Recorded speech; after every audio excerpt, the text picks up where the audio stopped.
It's time for basketball, and Uber Eats is dropping deals on game day favorites to keep you locked in on the action. Like when you're craving a buzzer beater, but also buffalo wings. Or when an upset makes you want to ugly cry into a pizza. And right now, Uber Eats has game day deals from Burger King, Buffalo Wild Wings, KFC, and hundreds more local favorites. So you can keep your eyes on the ball and your hands on a burger. Order now, only on Uber Eats. Product availability varies by region. See app for details. This episode is brought to you by State Farm. From your morning podcast to your afternoon playlist, State Farm knows you personalize your entire day. And that's why State Farm helps you personalize your insurance with the State Farm Personal Price Plan. It offers coverage options that help protect what you care about most at an affordable price just for you. Like a good neighbor, State Farm is there. Prices vary by state. Options selected by customer. Availability and eligibility may vary. I'm a sensitive person already anyway. I try to, see the angle of my mom's side. But I can't wrap my head around how somebody could just cut somebody off like that because they start asking questions. Welcome to DNA Surprises, a podcast that delves into the world of unexpected DNA discoveries. I'm your host, Alexis Auersalt. In July 2021, my life took a surprising turn when I found out that I'm an NPE, a person who has experienced a non-paternal event. In other words, my biological father isn't who I thought he was. Join me as we explore the stories of NPEs, adoptees, and donor-conceived people and their families. Get ready to unravel the astonishing journeys that begin with a simple DNA test. This is DNA Surprises. When people uncover DNA surprises, they are often left to unpack the mysteries themselves. From the who, what, when, and where around our births to where our newly identified family members are today, we spend hours searching newspapers, online archives, and obituaries. Many times, we find what we're looking for, but sometimes we don't. In this week's episode, BettyJo shares how many of her questions remain unanswered. Her mother won't share many details, and their relationship, along with her relationship with her raised siblings, disintegrated after her discovery. BettyJo believes her father is from Mexico, where endogamy, the custom of marrying only within the limits of a local community, clan, or tribe, is common. This makes identifying specific family members tricky. BettyJo shares how she's managed losing the close relationship she once had with her mother, as well as how she's coping with so many unknowns. Thank you for sharing your story, BettyJo. My name is BettyJo. I am 49 years old and I am in Texas. I decided to do an ancestry DNA test to see how much Arapaho Native American I had because my mother kept saying a story about we were related to Kit Carson and he married an Arapaho princess. And so I was like, oh, well, that's kind of cool. So in 2016, I decided to use Ancestry just to see how much I had. And when the results came back, I was like, this isn't adding up. I was at home. I was like scrolling through. And I was like, I don't have any finish. That's what my dad was. My birth certificate dad was, more finish than anything else. I was like, I don't have any finish in here. So I called my mom and I was like, it's saying that I have like 24% like native. And she had told me that her dad, my grandfather, had half German, half native. So I shouldn't have the quarter. She should. I should only have an eighth. Mm-hmm. Did you have any doubts or questions at all that prompted you to take the test, or was it really just diving deeper into what you knew to be true? Growing up, I kind of had suspicions because I looked different from the rest of the family. Mm-hmm. And so I was like, and I even had asked my mom a couple times when me and my dad would fight, could I get a paternity test done? And she was like, no, there's no need. he's your dad. So I was like, okay. The idea was there that maybe he wasn't my dad, but then I also thought I was just being a bratty teenager. So you get your results and you start questioning your mom. Yeah. And so my mom is like, well, maybe my dad was more, my grandfather, her dad, was more native than German. And I was like, well, okay, maybe. But when it showed native, it was also showing like the whole Mexico area and up. It didn't specify which part of North America. So I asked my brother at the time, I was like, if I buy a DNA test for you, will you take it? And he was like, sure. So then I went to the other company and I bought him a kit and myself another kit. And we did those kits. And then April 2016, when I got the second results, I was actually at a Christian women's retreat. And I was sitting in the car. We were getting ready to leave with my best friend. And I was like, I just got my DNA results. And my brothers came in too, and we're only half siblings. And I was shocked, but I was like, I knew it. I knew I was right. So she was there to, help me through that moment. And when you're kind of in shock, you're like a little bit in disbelief. So I had actually even contacted the DNA site. I was like, is there any way this was a mistake? There's some error. She's like, let me look into it and I'll get back to you. She's like, quality control looked into it and we're really sorry to say that we reran the test and it's still the same. He's your half sibling. What was your reaction at that point? It was mixed. I was heartbroken to lose that identity, but then it was also the back shadow of, you were right this whole time. So I contacted my mom and I asked her, and of course she denied everything. Said it's not true, it's not accurate.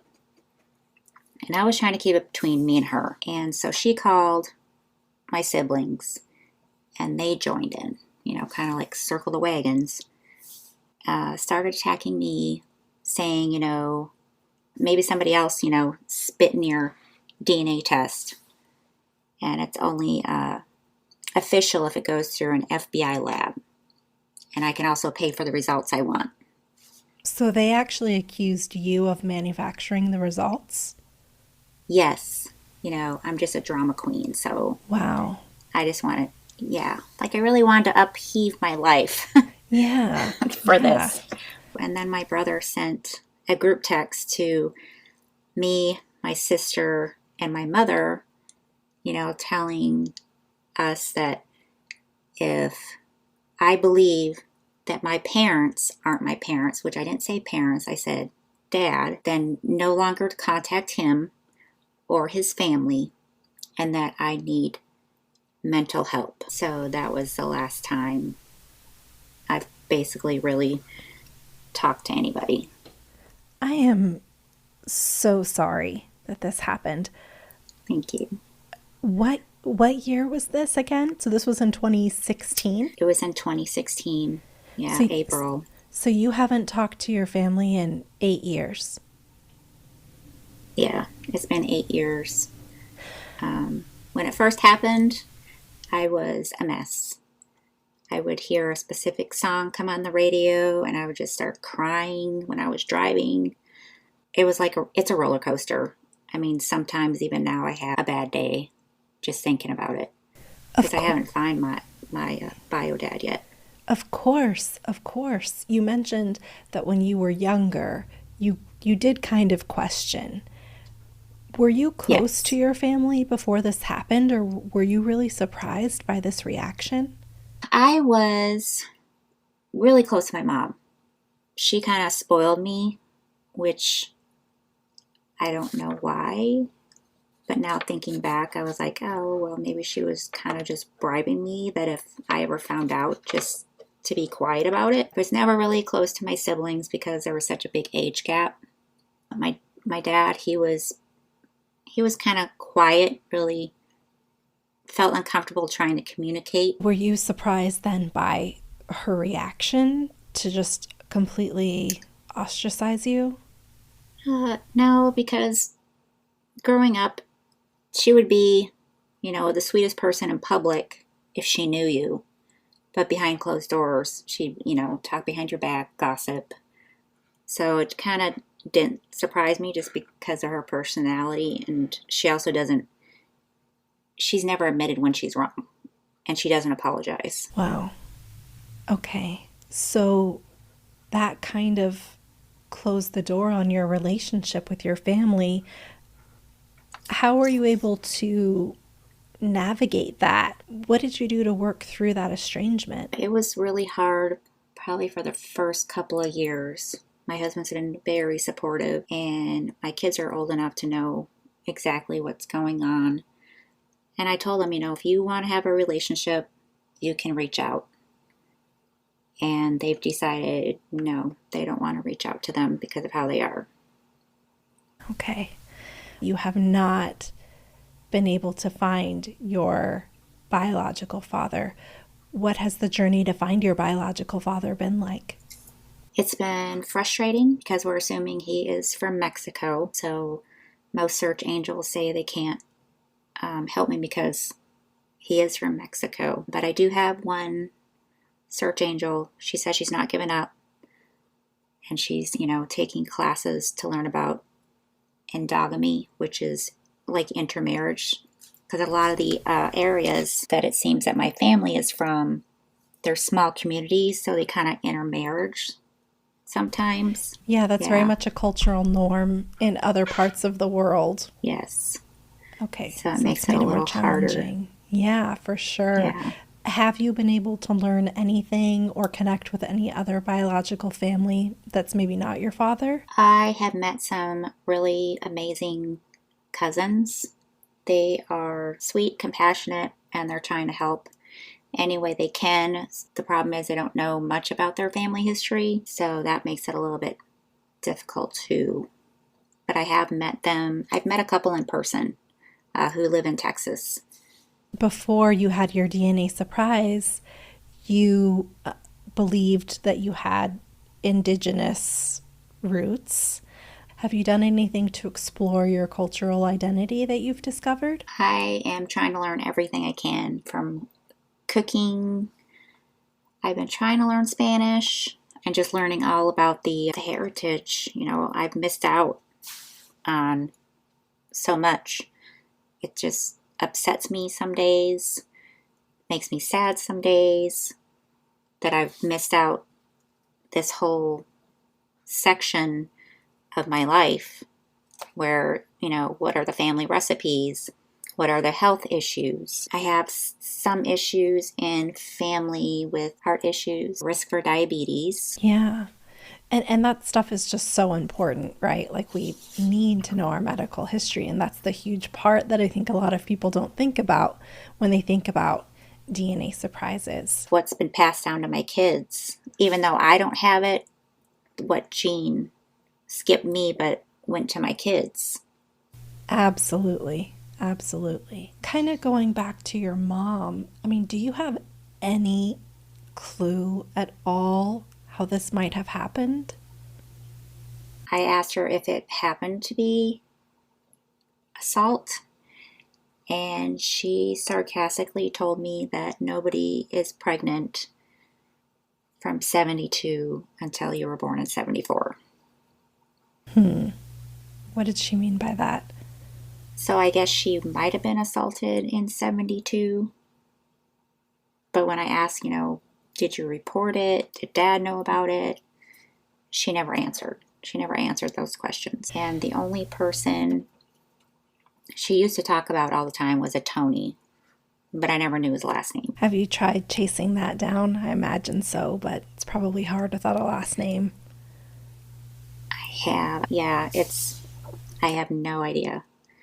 Because I used to have farm hands. She had always talked about the one Tony. You have so many unknowns. You're not getting clarity from your mom on the circumstances around your conception. She's denying it, flat out, the results. And then because of the endogamy piece, it's taking some time to dig in and potentially identify your biological father. So how are you coping with the unknowns of it all? Because I think a lot of people in our community, we all generally have questions that we have to accept, may or may not ever be answered. And in your case, you have quite a few. So how are you dealing with that? In the beginning, it was very hard. And, time right now is not my friend because I don't know if my biological dad is still alive. And if he is, would he want to have a relationship with me? And if he has a story about, how I came to be, it would just be nice to know all these unknowns for closure. And if I sit back and find out who he is, I'm not just going to, jump in and be like, hey, I'm going to sit back and try to learn as much as I can about him and see even if he's the type of person I would want a relationship with. Well, that's a great point, right? Is that you don't even know, especially because you don't know the circumstances around your conception. Can you take me through the steps that you've taken so far to try to find him? I've tested with pretty much every company there is, and I've transferred my DNA to various sites. I have asked cousins and the search angel that's working with me right now. She's trying to put the pieces together. And I'm just hoping that maybe one day I'll get, that magic closer match at one of the websites that I belong to. Wow. Which search angel groups have you been working with? I have tried 3 of them that I found on Facebook, and they said they couldn't help me. I had another lady who said it's too difficult. I can't go on because basically I'm a lost cause.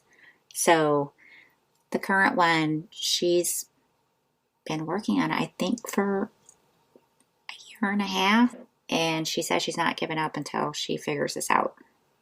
Without the answers from your mom and without this relationship from your siblings, is there anyone on your maternal side of your family or your birth certificate father's family that you're still close to? I am so close to maternal cousins. They have also been very supportive. I'm actually still talking to a couple of my birth certificate dad's cousin, and they're just like, she just needs to come clean and just tell you. Have you tried reaching out to your family since the estrangement, or was it just a kind of a clean break? I reached out several times for the first, I think it was 6 months, and they just ignore me like I don't exist. So I just stopped wasting my energy. How have you been working through all of it? Are you in therapy? Are you in support groups? Like, what are the tools that you have in your toolbox to help you navigate all of this?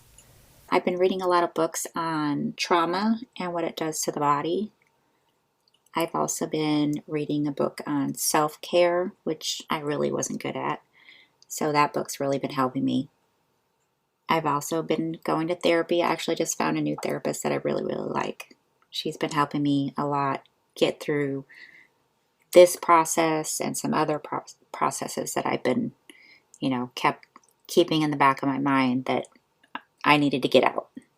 And just my supportive spouse, my kids, and just learning as much as I can. I belong to several groups on Facebook, and that just, you support each other when you know other people are going through this. It makes it a little bit easier. You never want to wish this on anybody, but it's kind of a relief to know that I'm not the only one.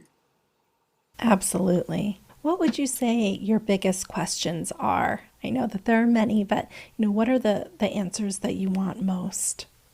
The biggest one is medical, and then the next would be family traditions, hometowns of where my dad is from. And I know I'm never going to get the answer from my mom, as to who he is or, where he's from. She's not going to tell me anything. She'll take it to her grave. What's ahead for you? What is next? I just have to keep plugging along, not let it get to me. This past Mother's Day, for whatever reason, I had a really tough time dealing with it. And I'm not sure why. I don't know if it's because it was Mother's Day weekend or what it was. I had to go somewhere by myself for a function in South Texas, and that's where I'm from. I guess it must have just hit me. That's the area I'm from. And being Mother's Day weekend, I'm not talking to my mom and probably never will. So it kind of just put me in like this dark place for whatever reason this year. I told my husband what was going on when I got home, and I went to my primary care and I told him what was going on and got the help that I needed. And I know a lot of people think, oh, well, if you go to a therapist, you're weak. No, it takes a lot of strength to admit, hey, I need some help here. For sure. And go to therapy. There's nothing wrong with therapy. Why do you think that your siblings have leaned so hard into just complete denial of the science, of your motives, of all of it? Why is that happening? I'm so confused by this. My family has been the type that you have to look like the perfect little family on the outside. Behind closed doors is a different story. So in order to, whatever they're doing, protect the family name, they're going to deny it. Our mother would never have an affair. That's, gasp. We were a church family. That just doesn't happen. Were you surprised by the prospect that your mom might have had a relationship outside of your parents' marriage? Not really. She's always been one to think that guys are super attracted to her. And my mom, she was very attractive, but not every guy wanted to be with her. In the beginning, I did try to keep it between me and my mom. And that's when she called, the other two kids in. So I think they got upset that I was like, okay, well, that's fair game then. It's going to be out there to see if anybody can help me.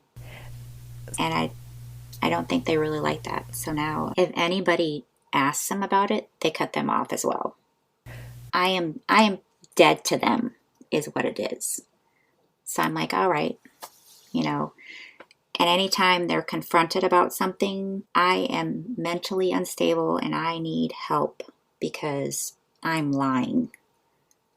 Have you reached a place of peace with being estranged from your family, or is there any part of you that hopes for reconnection?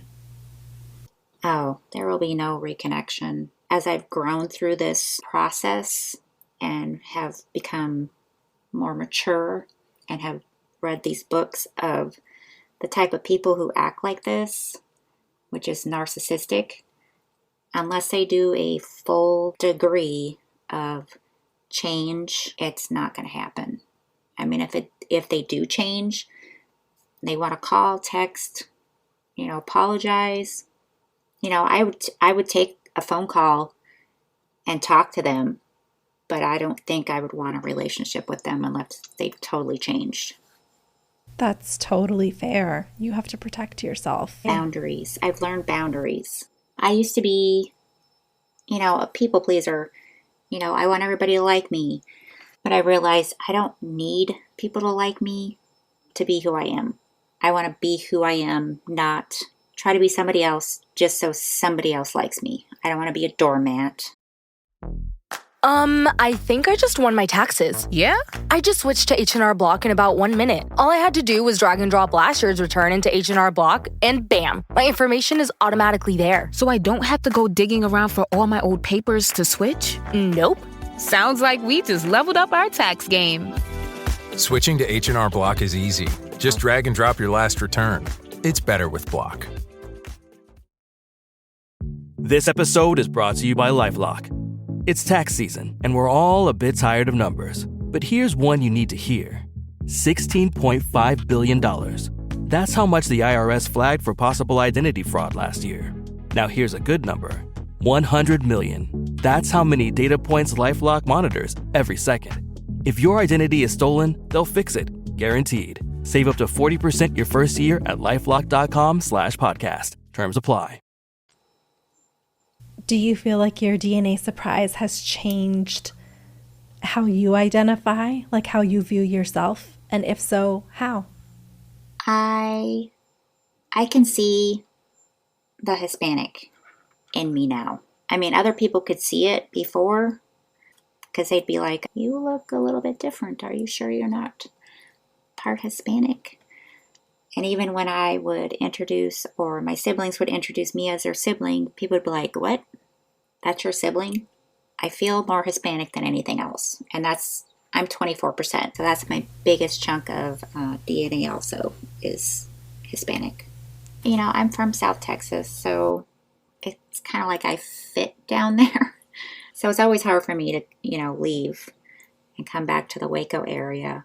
I actually cry every time I have to leave. My husband's always like, why are you crying? I was like, because I'm leaving my home.